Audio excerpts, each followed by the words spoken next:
Hello guys, ഇന്ന് നമ്മൾ കാണാൻ പോകുന്ന ടോപ്പിക്കാണ് PERT means project evaluation and review technique.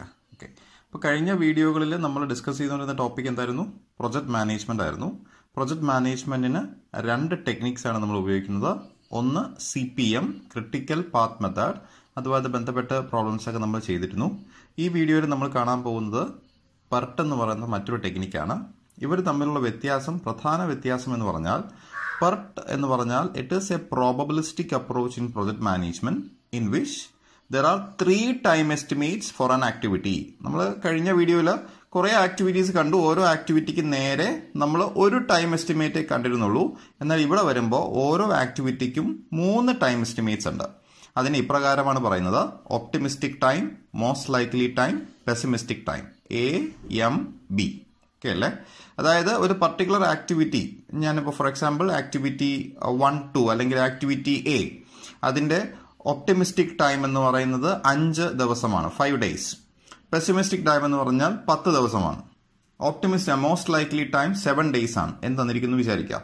എന്ന് പറഞ്ഞാൽ വളരെ ഒപ്റ്റിമിസ്റ്റിക് ആയിട്ട് നമ്മൾ ആ ആക്ടിവിറ്റി ചെയ്യുകയാണെങ്കിൽ നമുക്ക് വളരെ കുറച്ച് ദിവസം കൊണ്ട് നമുക്ക് ചെയ്ത് തീർക്കാൻ പറ്റും എന്നുള്ള ഒരു കോൺസെപ്റ്റ് ആണ് ഒപ്റ്റിമിസ്റ്റിക് ടൈം കൊണ്ട് ഉദ്ദേശിക്കുന്നത്. It will be the minimum time required to complete the project.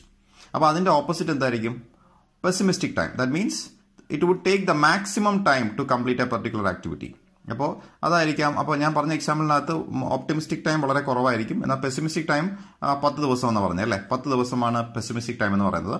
Most likely time എന്ന് പറഞ്ഞാൽ most frequent time.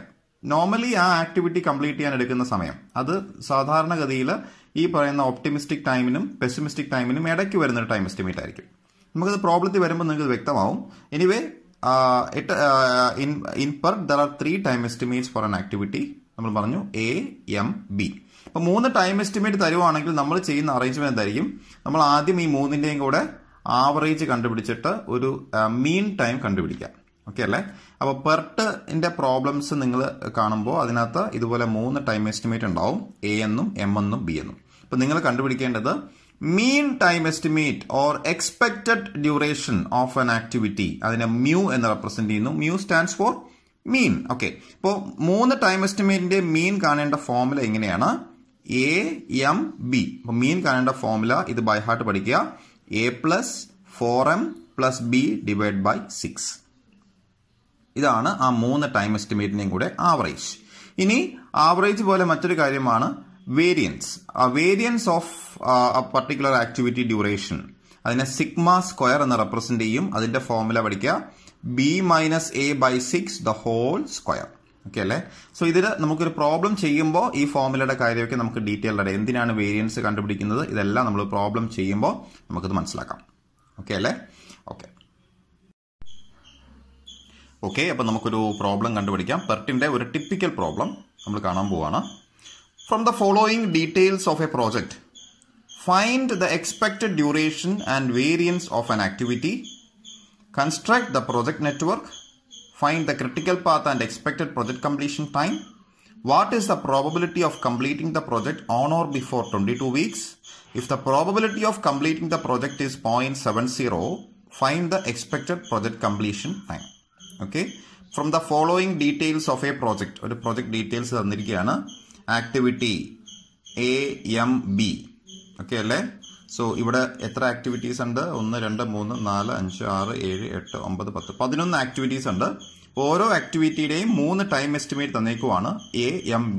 A stands for, കഴിഞ്ഞ വീഡിയോയിൽ കണ്ടു, A എന്ന് പറഞ്ഞാൽ എന്തായിരുന്നു?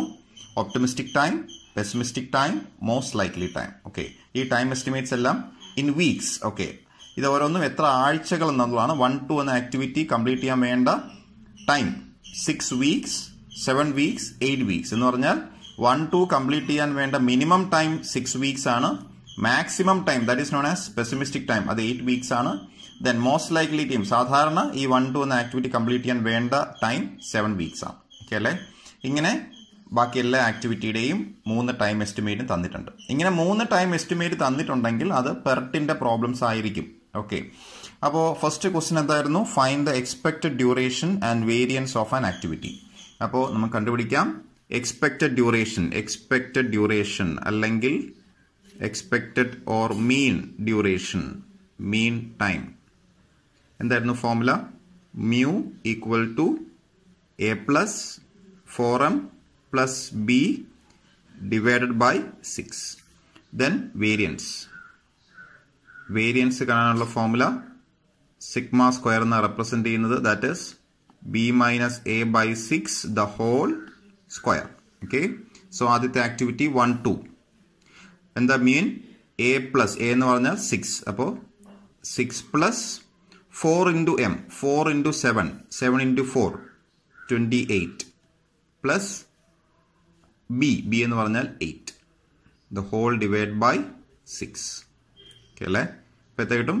28 plus 6, 34, 34 plus 8, 42, 42 by 6. That is equal to 7 weeks. Okay അല്ലേ?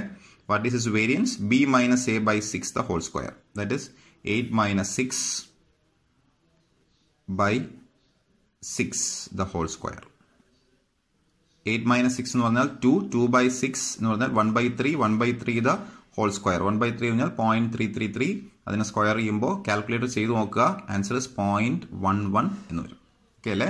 സോ ഇതേപോലെ ബാക്കി എല്ലാ ആക്ടിവിറ്റിയുടെയും മീൻ ടൈമും വേരിയൻസും നിങ്ങൾ കണ്ടുപിടിക്കുക.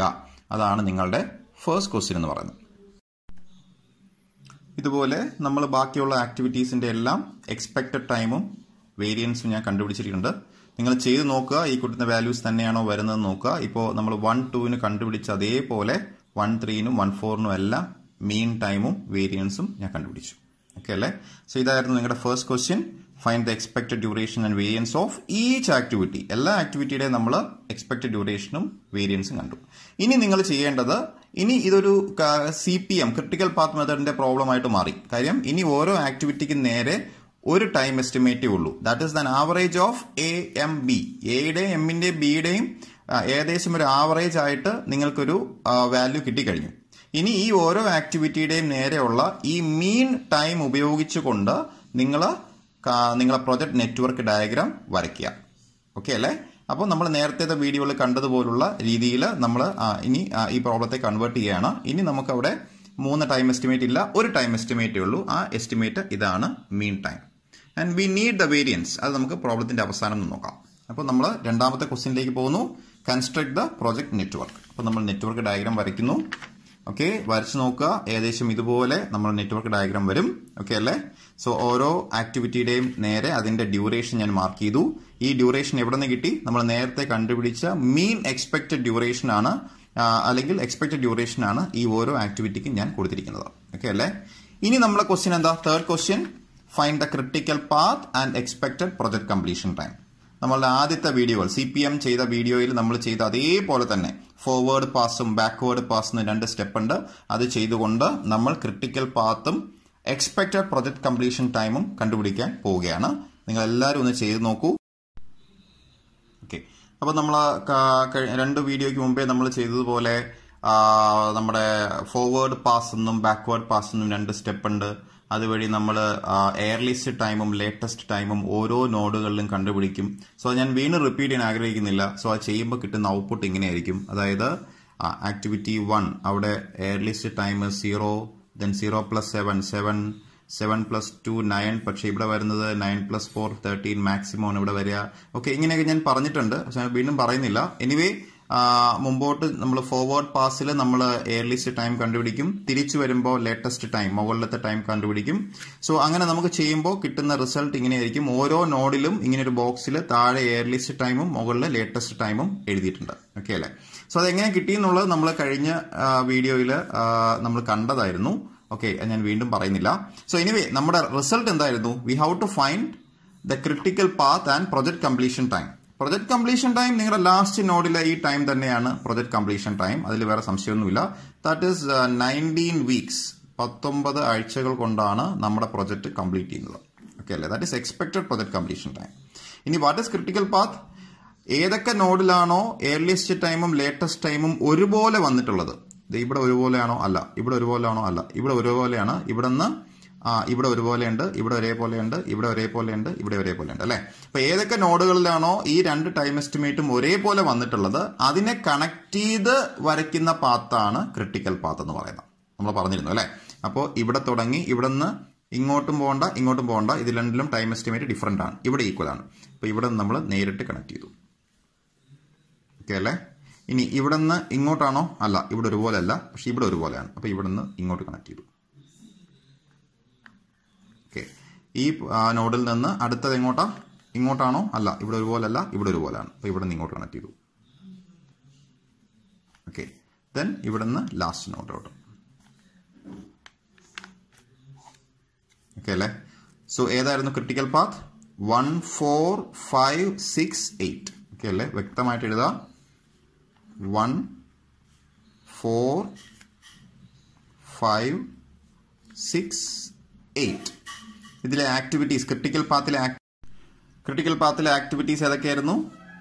1 4 ഒരു ആക്ടിവിറ്റി, 4 5 5 6 6 8 അല്ലെ? അങ്ങനെ 4 ആക്ടിവിറ്റീസ് ആണ് ക്രിട്ടിക്കൽ പാത്തിൽ ഉള്ളത്. ഓക്കെ അല്ലെ?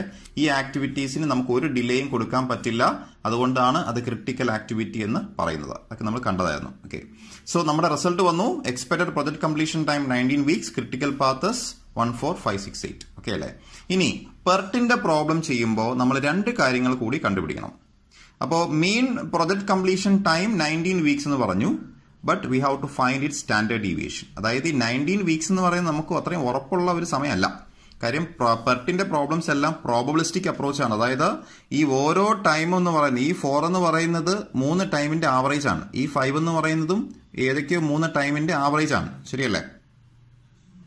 അപ്പോൾ അങ്ങനെ ഇരിക്കെ നമ്മൾ കണ്ടുപിടിക്കുന്ന ഈ 19 വീക്സ് എന്ന് പറയുന്നത് it's only an expected project completion time. We have to find the standard deviation. അപ്പോൾ നമ്മൾ അതിനുവേണ്ടി ചെയ്യേണ്ടത് ക്രിട്ടിക്കൽ പാത്തിലെ ഓരോ ആക്ടിവിറ്റീസും കൺസിഡർ ചെയ്യുക. ഈ 4 ആക്ടിവിറ്റീസ് 1 4 4 5 5 6 6 8, ഇത് ഓരോ ആക്ടിവിറ്റിയുടെയും വേരിയൻസ് നമ്മൾ നേരത്തെ കണ്ടുപിടിച്ചിട്ടുണ്ട്. ആ വേരിയൻസിനെ എല്ലാം കൂടെ ആഡ് ചെയ്യുക. So variance of critical path എന്ന് പറഞ്ഞാൽ variance of 1 4, variance of 4 5, variance of 5 6, variance of 6 8, ഇതെല്ലാം കൂടെ ആഡ് ചെയ്യുക. So variance of 1 4, variance of 4 5, variance of 5 6, variance of 6 8. അപ്പോൾ നമ്മൾ കഴിഞ്ഞതിൽ കണ്ടിരുന്നു, നേരത്തെ നമ്മൾ ആദ്യം എല്ലാ ആക്ടിവിറ്റിയുടെയും വേരിയൻസ് ഇവിടെ കണ്ടുപിടിച്ചിരുന്നു അല്ലേ? അപ്പോൾ നമുക്ക് വേണ്ട ഈ 4 ആക്ടിവിറ്റീസിന്റെ വേരിയൻസ് മാത്രം എടുത്തെഴുതാം. 1 4ന്റെ വേരിയൻസ് 1 ആണ്, 4 5 1.78, 5 6ന്റെ വേരിയൻസ് 0, 6 8ന്റെ വേരിയൻസ് 4. ഇത് ആഡ് ചെയ്യുമ്പോൾ 6.78 എന്ന് കിട്ടും. We have to find the standard deviation. Standard deviation of project completion time എന്നാണ് standard deviation. That is equal to standard deviation എങ്ങനെ പറയുന്നത്? That is root of variance. അപ്പോൾ root of 6.78, that is equal to 2.6 weeks. എന്ന് പറഞ്ഞാൽ നമ്മുടെ result ഇതാണ്. നമ്മളുടെ ഈ പർട്ടിക്കുലർ പ്രോബ്ലത്തിന്റെ expected project completion time is 19 weeks. Okay, but it need not be exactly 19 weeks. Okay, there is a variance, there is a standard deviation with a standard deviation of 2.6 weeks. എന്ന് പറഞ്ഞാൽ നമ്മുടെ project 19 weeks കൊണ്ട് complete ചെയ്യും നമ്മൾ പറയുമ്പോഴും 19 weeks എന്ന് പറയുന്നത് ചിലപ്പോൾ 19 പ്ലസ് 2.6, അതായത് 21.6 വീക്സിൽ ചിലപ്പോൾ കംപ്ലീറ്റ് ചെയ്യാം.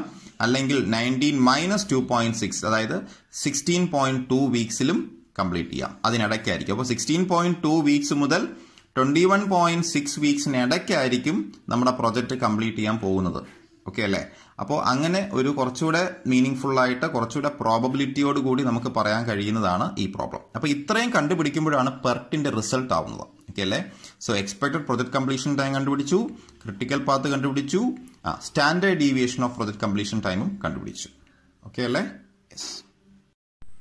ഓക്കെ, ഇനി നമ്മുടെ ക്വസ്റ്റ്യന്റെ ലാസ്റ്റ് പാർട്ടിലേക്ക് വരുന്നു. Then we have to find the probability of completing the project on or before 22 weeks. Okay അല്ലേ? അതായത് നമ്മുടെ പ്രൊജക്ട് കംപ്ലീറ്റ് ചെയ്യുന്നത് 19 വീക്സ് കൊണ്ട് കംപ്ലീറ്റ് ചെയ്യുന്നത് നമ്മൾ കണ്ടുപിടിച്ചു with a standard deviation of 2.6 weeks. എന്ന് പറഞ്ഞാൽ എക്സാക്ട്ലി 19 അല്ല, it varies. Okay, in and around 19 വീക്സിനേ ഉള്ളൂ.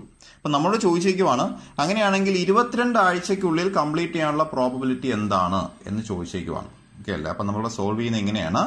പ്രോബബിലിറ്റി കാണാൻ പറഞ്ഞാൽ നമ്മൾ സാധാരണ ചെയ്യുന്നത് ഒരു നോർമൽ ഡിസ്ട്രിബ്യൂഷൻ നമ്മൾ അസ്യൂം ചെയ്യും. ഓക്കെ അല്ലേ? നോർമൽ ഡിസ്ട്രിബ്യൂഷനെ ക്യാരക്ടറൈസ് ചെയ്യുന്ന 2 പാരാമീറ്റേഴ്സ് മീനും സ്റ്റാൻഡേർഡ് ഡീവിയേഷനുമാണ്. അപ്പൊ നമ്മുടെ പ്രൊജക്ട് കംപ്ലീഷൻ ടൈം എന്ന് പറയുന്നത് ഒരു റാൻഡം വേരിയബിൾ ആയിട്ട് എടുക്കുന്നു. അതിന്റെ മീൻ നമ്മൾ കണ്ടുപിടിച്ചു, it is 19 weeks. Standard deviation 2.6 weeks നമ്മൾ നേരത്തെ കണ്ടുപിടിച്ചു. അപ്പോൾ ഈ രണ്ട് വാല്യൂസ് വെച്ചിട്ട് ഞാനൊരു നോർമൽ ഡിസ്ട്രിബ്യൂഷൻ അസ്യൂം ചെയ്തു. നോർമൽ ഡിസ്ട്രിബ്യൂഷന്റെ മിഡിൽ വരുന്നത് അതിന്റെ മീൻ, സ്റ്റാൻഡേർഡ് ഡീവിയേഷൻ കാണിച്ചു 2.6 വീക്സ്. അപ്പൊ നമ്മളോട് പറഞ്ഞിരിക്കുന്നത് 22 വീക്സിനുള്ളിൽ കംപ്ലീറ്റ് ചെയ്യുക, ഓൺ ഓർ ബിഫോർ എന്ന് പറഞ്ഞാൽ 22വിനേക്കാൾ കുറവ് ദിവസം കൊണ്ട്, 22 വീക്സിനേക്കാളും കുറഞ്ഞ സമയം കൊണ്ട് കംപ്ലീറ്റ് ചെയ്യാനുള്ള പ്രോബബിലിറ്റി. അതായത് അത് 22 ആകാം, 21 ആകാം, 20 ആകാം, 19 ആകാം, 18 ആകാം, 17 ആകാം, 16 ആവാം. അപ്പൊ ഇങ്ങോട്ടുള്ള ഏത് ടൈമിനുള്ളിൽ ഉള്ളിലായാലും കുഴപ്പമില്ല, അതിനുള്ളിൽ കംപ്ലീറ്റ് ചെയ്യാനുള്ള പ്രോബബിലിറ്റി. അപ്പോൾ ഈ കർവിന്റെ ഏരിയയാണ് നമ്മൾ പ്രോബബിലിറ്റി ആയിട്ട് എടുക്കുക. അപ്പോൾ 22വിനേക്കാൾ കുറഞ്ഞ ടൈം എന്ന് പറഞ്ഞാൽ 21, 20, 19 ഇങ്ങനെ എല്ലാം വരാം അല്ലെ. അപ്പൊ നമ്മൾ ഏരിയ ഷെയ്ഡ് ചെയ്യുന്നു. അതായത് ഇത്രയും ഏരിയ പ്ലസ് ഇങ്ങോട്ടുള്ള ഏരിയ അല്ലെ. അപ്പൊ മൊത്തം ഇത്രയും ഏരിയ, ഈ കർവിന്റെ ഇത്രയും ഏരിയ മാത്രം കണ്ടുപിടിക്കുക. ആ ഏരിയ എത്രയാണോ അതായിരിക്കും നമ്മുടെ പ്രോബബിലിറ്റി എന്ന് പറയുന്നത്. കാരണം ഇതൊരു നോർമൽ ഡിസ്ട്രിബ്യൂഷൻ കർവാണ്, ഒരു പ്രോബബിലിറ്റി ഡിസ്ട്രിബ്യൂഷൻ കർവാണ്. ഈ കർവിന്റെ ഏരിയ എന്ന് പറയുന്നതാണ് പ്രോബബിലിറ്റി. അപ്പൊ നമ്മൾ ഏരിയ കറക്റ്റായിട്ട് ഡിഫൈൻ ചെയ്യണം. അതാണ് നിങ്ങൾ ചെയ്യേണ്ടത്. അപ്പോൾ 22 വീക്സിനുള്ളിൽ കംപ്ലീറ്റ് ചെയ്യുക. അപ്പോൾ 22വിനേക്കാളും കുറഞ്ഞ വാല്യൂസ് എല്ലാം വരുന്ന ഇതിന്റെ ഇടത്തോട്ടാണ്. അപ്പൊ ഇങ്ങോട്ടുള്ള മൊത്തം ഏരിയ കണ്ടുപിടിച്ചാൽ മതി. ഇതൊരു സിമെട്രിക് ഡിസ്ട്രിബ്യൂഷൻ ആണ്, നമ്മൾ പഠിച്ചിട്ടുണ്ട്. അതായത് ഇതിന്റെ പകുതി ഏരിയ എന്ന് പറയുന്നത് 0.5 ആണ്. സിമെട്രിക് ആയതുകൊണ്ടല്ല, total area it is 1. Okay, അപ്പൊ ഇത് സിമെട്രിക് ഡിസ്ട്രിബ്യൂഷൻ ആയതുകൊണ്ട് ഇതിന്റെ പകുതിക്ക് വെച്ച് നമുക്ക് ഇതിനെ തുല്യ ഭാഗങ്ങളാക്കാം. അപ്പോൾ ഇവിടെ നിന്ന് ഇടത്തോട്ടുള്ള ഇത്രയും ഏരിയ എത്രയായിരിക്കും? ഇറ്റ് ഈസ് 0.5 ആയിരിക്കും. അപ്പോൾ ബാക്കി നമുക്ക് ഇത്രയും ഏരിയ മാത്രം കണ്ടുപിടിച്ചാൽ മതി. ഈ പകുതിയിലുള്ള ഈ ബാക്കിയുള്ള ഇത്രയും ഏരിയ മാത്രം കണ്ടുപിടിച്ചാൽ മതി. ഓക്കെ അല്ലേ? അപ്പൊ നമ്മൾ ചെയ്യുന്ന പ്രൊസീജിയർ നമ്മൾ പണ്ട് സ്റ്റാറ്റിസ്റ്റിക്സിൽ പഠിച്ച ഒരു പ്രൊസീജിയർ ആണ്. അതായത് ഇവിടത്തെ ടൈം ഈസ് 22 വീക്സ്. 22 വീക്സിനുള്ളിൽ കംപ്ലീറ്റ് ചെയ്യുക. അപ്പൊ 22ന് കറസ്പോണ്ടിങ് ആയിട്ട് അതിന്റെ ഇസഡ് വാല്യൂ കണ്ടുപിടിക്കുക. ഇസഡ് എന്ന് പറയുന്നത് it's a standard normal variable. ആ ഇസഡ് കാണാനുള്ള ഫോർമുല എങ്ങനെയാണ്? X minus mu by sigma. That is എക്സിന്റെ വാല്യൂ 22 മൈനസ് 19 ബൈ 2.6 അതിന്റെ ഇസഡ് വാല്യൂ 1.15 എന്ന് വരും. ഇനി ഈ 1.15 എന്ന് പറയുന്ന വാല്യൂ ഇസഡ് വാല്യൂവിന് കറസ്പോണ്ടിങ് നമ്മൾ ഒരു സ്റ്റാൻഡേർഡ് നോർമൽ ടേബിൾ നമ്മൾ നോക്കാം. ഇതാണ് സ്റ്റാൻഡേർഡ് നോർമൽ ടേബിൾ എന്ന് പറയുന്നത്. ഇവിടെ ഇസഡ് കുറെ വാല്യൂസ് തന്നിട്ടുണ്ട് അല്ലെ. അപ്പൊ അതിൽ നമുക്ക് കിട്ടിയ വാല്യൂ എത്രയായിരുന്നു? 1.15. അപ്പൊ അത് നമ്മൾ എങ്ങനെ നോക്കും? 1.15 ആദ്യത്തെ 1.1 ഇവിടെ നോക്കാം. ഓക്കെ അല്ലേ? ബാക്കിയുള്ള 0.5 ഇവിടെ നോക്കാം. അപ്പോൾ 1.1ന് നേരെയും 0.05ന്റെ താഴോട്ടും ഇത് രണ്ടും മീറ്റ് ചെയ്യുന്ന പോയിന്റ് നോക്കാം. 1.1ന് നേരെ 0.05 മീറ്റ് ചെയ്യുന്ന വാല്യൂ ദാറ്റ് ഈസ് 0.374. ഓക്കെ അല്ലേ? സോ നമ്മുടെ table value of Z equal to 1.15 from standard normal distribution table that is equal to 0.374. ഈ 0.374 എന്ന് പറയുന്നത് ഇത്രയും മാത്രം ഏരിയയാണ്. നമുക്ക് വേണ്ട എന്താ? മൊത്തം ഏരിയ ആണ് അല്ലെ. മൊത്തം ഏരിയ എന്തായിരിക്കും? 0.5 ആണ് ഈ പകുതി പ്ലസ് ഇത്രയും ഏരിയ നമ്മൾ കണ്ടുപിടിച്ചു 0.374. So area of the shaded region is equal to 0.5 plus 0.374 that is equal to 0.874. So 0.874 എന്ന് പറയുന്നത് ഈ കർവിന്റെ ഏരിയ ആണ്. That is our probability. So probability of completing the project on or before 22 weeks is equal to 0.874 എന്ന് പറഞ്ഞാൽ 22 ആഴ്ചക്കുള്ളിൽ complete ചെയ്യാനുള്ള probability എന്ന് പറയുന്നത് 87.4% ആണ്, അല്ലെങ്കിൽ 0.874 ആണ്. It's highly probable. ഓക്കെ അല്ലേ? ഇനി രണ്ടാമത്തെ ക്വസ്റ്റ്യൻ പറഞ്ഞിരിക്കുന്നത് തിരിച്ചാണ്. Expected project completion time corresponding to probability of 0.74. അതായത് നമ്മുടെ പ്രൊജക്ട് കംപ്ലീറ്റ് ചെയ്യാനുള്ള പ്രോബബിലിറ്റി 0.70 എന്ന് പറയണമെങ്കിൽ അതിന് കറസ്പോണ്ടിങ് ആയിട്ടുള്ള പ്രൊജക്ട് കംപ്ലീഷൻ ടൈം എത്രയാണ്? കഴിഞ്ഞ പ്രോബ്ലം എങ്ങനെയായിരുന്നു? നമുക്ക് ടൈം തന്നിട്ടുണ്ട്. പ്രൊജക്ട് കംപ്ലീഷൻ ടൈം 22 ആണെങ്കിൽ അതിന്റെ പ്രോബബിലിറ്റി ആയിരുന്നു. ഈ ക്വസ്റ്റ്യൻ എന്തായിരുന്നു? നമുക്ക് പ്രോബബിലിറ്റി തന്നിട്ടുണ്ട്, അതിന്റെ കറസ്പോണ്ടിങ് പ്രൊജക്ട് കംപ്ലീഷൻ ടൈം ആണ് കണ്ടുപിടിക്കേണ്ടത്. നേരെ ഓപ്പോസിറ്റ് ആണെന്ന് മാത്രമേ ഉള്ളൂ. അപ്പൊ നമ്മൾ എന്ത് ചെയ്യുന്നു? കർവ് വരച്ചു. ഓക്കെ അല്ലേ? നടുക്ക് മ്യൂ ഈക്വൽ ടു 19, സിഗ്മ 2.6 കാണിച്ചു.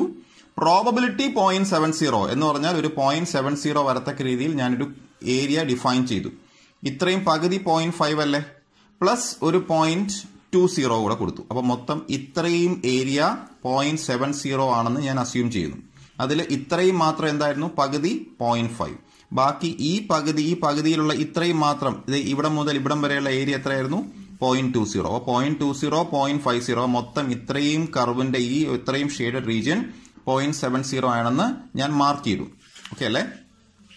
അപ്പോ ഇവിടെ μ19, അപ്പൊ ഈ 0.70 വരുന്ന എൻഡ് ചെയ്യുന്ന ഇവിടത്തെ എക്സ് വാല്യൂ അതാണ് നമുക്ക് കണ്ടുപിടിക്കേണ്ടത്. ഓക്കെ അല്ലേ? അപ്പൊ നമ്മൾ എന്ത് ചെയ്യുന്നറിയോ, നമ്മുടെ value of Z corresponding to area of 0.20. ഇതിന്റെ ഈ പകുതിയിൽ ശേഷം വരുന്ന ഈ 0.20 എന്ന് പറയുന്ന ഏരിയയിലെ ആ ഏരിയയ്ക്ക് കറസ്പോണ്ടിങ് ആയിട്ടുള്ള ഇസഡ് വാല്യൂ കണ്ടുപിടിക്കണം. ഓക്കെ അല്ലേ? അതിന് വേണ്ടിയിട്ട് ഞാൻ ഇതിന്റെ കർവ് ടേബിൾ എടുത്തു.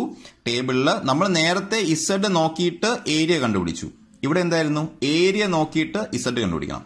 അപ്പൊ 0.20 ഏരിയ വരുന്നത്, അതായത് 0.1617, 0.17, 0.19, 0.20 ഇതാണ് 0.20. അതിന്റെ കറസ്പോണ്ടിങ് ഇസഡ് വാല്യൂ എന്താ, 0.53. ഓക്കെ അല്ലേ? അപ്പോൾ നമുക്ക് ഇസഡ് വാല്യൂ കിട്ടി. Z value is equal to 0.53. Okay അല്ലേ? What is Z? ഇസഡ് എങ്ങനെ കണ്ടുപിടിക്കുക? X minus mu by sigma, that is equal to 0.53. എക്സ് എന്താ, അതാണ് നമുക്ക് കണ്ടുപിടിക്കേണ്ടത്. So X minus mu 19 sigma 2.6 equal to 0.53. X minus 19 2.6 ഇവിടെ multiply 2.6 into 0.53, that is equal to 1.37. So X minus 19 equal to 1.37, X equal to 19 plus 1.37, that is 20.37 weeks എന്ന് പറഞ്ഞാൽ നമ്മുടെ project 20.37 week കൊണ്ട് കംപ്ലീറ്റ് ചെയ്യാനുള്ള പ്രോബബിലിറ്റി ആണ് 0.70. അല്ലെങ്കിൽ 0.70 പ്രോബബിലിറ്റിയിൽ complete ചെയ്യണമെങ്കിൽ നമ്മുടെ പ്രൊജക്ട് കംപ്ലീറ്റ് ചെയ്യുന്നത് 20.37 വീക്ക് കൊണ്ടായിരിക്കും. ഓക്കെ അല്ലേ? സോ ഇത്രയുമാണ് പെർട്ടിന്റെ പ്രോബ്ലം. ഇപ്പൊ പെർട്ട് എന്ന് പറയുന്ന ക്വസ്റ്റ്യനകത്ത് സ്പെഷ്യലായിട്ട് കാണുന്നതാണ് ആ പ്രൊജക്ടിന്റെ എക്സ്പെക്ടഡ് ടൈമും അതിന്റെ സ്റ്റാൻഡേർഡ് ഡീവിയേഷനും.